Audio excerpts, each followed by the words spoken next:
Hey, what's up? Welcome to the Cohn Zone. That's Lowell Cohn. I'm Grant Cohn. He's in the official Cohn Zone. I'm still in Cleveland. I took an extra day because I like this city so much. Having a great time. We're going to talk about Jawan Jennings, why he got punched in the nuts, and why people seem to be upset with him. We're also going to break down Brock Purdy's performance against Cleveland and give each position group a grade going into the bye week. But first, today's the last day that you could use my promo code at Cozy Earth Premium Pajamas and Blankets. Give the gift of comfort that lasts beyond the holidays, this weekend only, from Thanksgiving Day through Cyber Monday, which is today. Get 40% off at cozyearth.com with code COHN, COHN. It's the best deal of the year. Also, for a limited time only, new Cash App customers can use our exclusive code to earn some additional cash. Just download Cash App, use our exclusive referral code SECURE10 in your profile, send $5 to a friend within 14 days, and you'll get $10 dropped right into your account. Terms apply. That's money. That's Cash App. All right, Dad, you saw Brock Purdy. He was going up against a really good defense. He didn't throw any picks. He was sensible, threw the ball away. What'd you think of his performance in Cleveland? I liked it. I would even go so far as to say I was impressed. And, we've always been comparing him to Mac Jones. I don't think Mac Jones could have done any better in that game, or maybe even as well. I think Kyle, although I had doubts about whether he should play Purdy or not, made the right call. What I felt was Purdy was, for the most part, very accurate, didn't take any chances. And in this game, his running ability mattered. It wasn't just extra. It actually mattered. And what's more, he scored a touchdown running. So, but he wasn't great. He you didn't go away from that game thinking, oh my God, this is Joe Montana or Steve Young. You thought this was the appropriate, efficient performance. And good for him. And for that, if I were grading, and again, I forgot what your grades were, but if I were grading, I would give him a B, which is a good grade, Iggy. It's not a knock on a guy. But I don't think it was an A. I don't think you came out of that game thinking, "Oh my God," you know what I mean? But you say I respect what he did. I gave him a B. He threw for 160 something yards and a touchdown. That's modest, but I think he didn't have to do much to win this game. Yes, he's facing a good defense, but the team as a whole doesn't know how to win. They beat themselves. All he had to do was let them beat themselves. So don't throw any picks. That's the only way the Niners are going to lose this game. And he didn't come close to throwing any picks. It seemed like this season he'd been throwing careless passes, taking chances up in games on first down when he absolutely didn't have to, even though the read was there. And in this game, he threw the ball away, I think, 7 times. I thought he was very mature and smart with his, and then he was surprisingly mobile. He got away from a few sacks, and like you said, he scored a touchdown. It makes you wonder if the toe isn't really an issue anymore. I mean, the one thing we noticed with the toe last week was that he wasn't driving the ball down the field. It was so windy, it was impossible to drive the ball down the field. So that's still something I would look for after the bye week, but it seems like he's getting back to himself. Yeah, and as far as the toe goes, of course, we're not in his body. And Shanahan said he wouldn't be 100% the whole season. Fair enough. Okay. But he seemed able to run left, able to run right. He was mobile in the pocket. So I would say maybe the toe isn't 100%. I believe that, but it's good enough. I don't think it's an issue any longer. Yeah, it doesn't seem like an issue any longer. Absolutely. I don't think Kyle Shanahan would have called that run for Brock Purdy if it were. Yeah. Yeah. So, Iggy, I want to, again, for our viewers, I want to say I really liked how he played. I was impressed, and he did what he needed to do, and he didn't do more than he needed to do. Well put. And if he continues to do what he needs to do and no more than that, the Niners can go very far this year. It seems like when he plays like that, a smart, sensible young man, they win. Sometimes he gets himself and the team in trouble by trying to do too much. I don't know what you would call it, but he didn't do any of that in this game. And it was smart because, again, he was facing a good defense. No reason to take chances. I hope he just keeps that mentality the rest of the season. Like his next game is going to be against the Tennessee Titans after the bye week. That's another team that's just awful. There's no reason to take chances, even though I know it's tempting to want to throw for 400 yards. See, to me, when you play teams like that, you run a lot. Yep. That's right. right? That's football. You run a lot. Because running is less risky than passing. So why would Yeah. you take risks against the Tennessee Titans?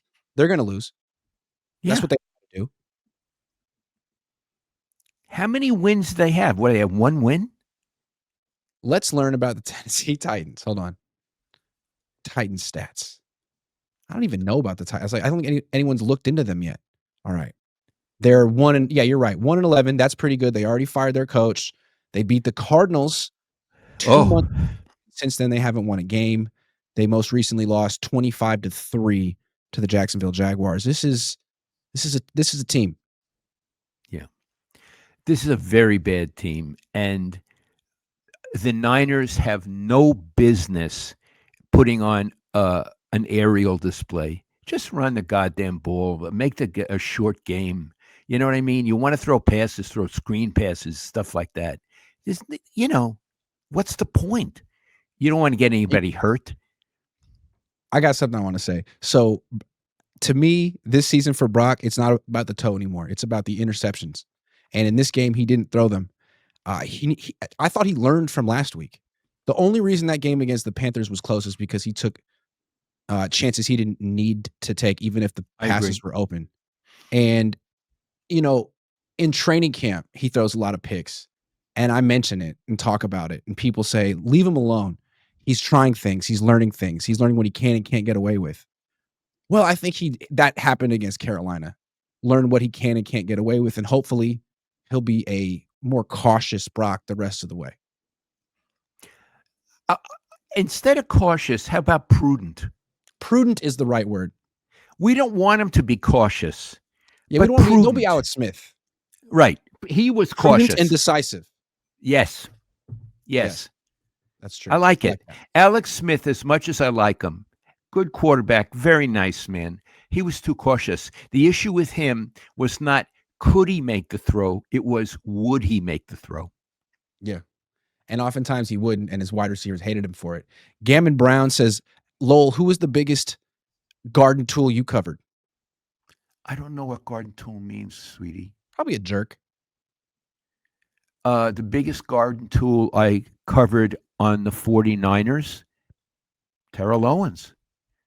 I've never in my whole life experienced a player who would go up routinely after games and put down the quarterback with glee and gusto. And he was putting down Jeff Garcia, who was a good quarterback and a good guy. And the coach let him get away with it. Yeah, and then he was putting down the coach. Dardar V3C says, Papa Cohn, what was the relationship between Steve Young and Joe Montana like? Did they get along? Locker room dynamics? Interesting with two Hall of Fame quarterbacks. Okay. They got along in the sense that, as far as I could tell, they were polite to each other. But they were both very competitive, and I don't think they like each other. Polite and civilized is not the same as liking, and I don't think they liked each other. One time, after they had both retired, I was with Joe for something. We were chatting, and I asked him, if you saw Steve today, how would you act with him? He said, I would treat him the same way I would treat any former teammate. Wow. So that's not exactly, I love the guy. He's not like in the ring of honor of teammates that I've had. No. 49er Aaron 25 says, Lowell Grant, thoughts on Garendo in the doghouse? I think they got Jed and they got the Yorks to pay for Christian. They got the Yorks to trade for Brian Robinson Jr. I think they got to play those guys. And Kyle doesn't seem to want to use a third running back. Maybe he hates Isaac Garendo Jr. Maybe he thinks he's terrible. Those would be the possibilities there. Brian Carltini has been a member for 51 months. Thank you very much, Brian. Forever says Lane Kiffin is a snake. Your thoughts, Papa Cohn? Do you hear about this? Lane Kiffin? Yeah, he's leaving. Yeah. Yeah. I think that's typical for how he, let me just say, I think it's typical for how he behaves. I think so. A Kroll 65 says, I just met T.O. last week and he had a freak out when I asked him to sign my ball. I got the whole thing on video and he looks like an idiot debating on posting the clip or not. Okay.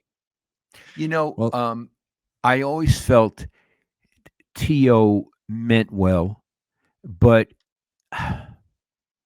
I don't know. He seemed like to me a confused guy. okay. I think so. I didn't cover him though.